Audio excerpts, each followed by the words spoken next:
জাতীয় সংসদে প্রবাসীদের কল্যাণ ও সুরক্ষায় উত্থাপিত একটি প্রস্তাবের উপর আলোচনার সময় ডক্টর মোহাম্মদ শফিকুর রহমানের প্রশংসা করেন জাতীয় সংসদের স্পিকার বীর বিক্রম সাহেব।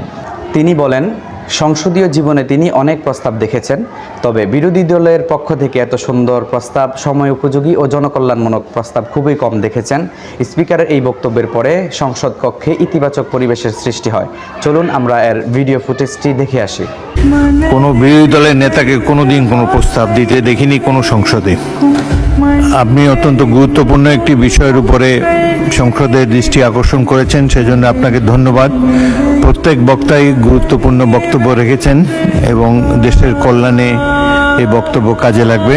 আপনি ইউ টেক ইউর টাইম, আপনি যুক্তিসঙ্গত যতক্ষণ লাগে আপনি বলুন।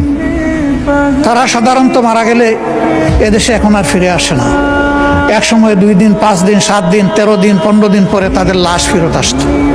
এখন সবাই বুঝেছে যে এই কাজটা সঠিক নয়, বরঞ্চ তাদের ফ্যামিলি নিয়ে যে দেশে তারা থাকেন এখন তারা চেষ্টা করেন লাশটা যেন ওখানেই দাফন হয়েছে।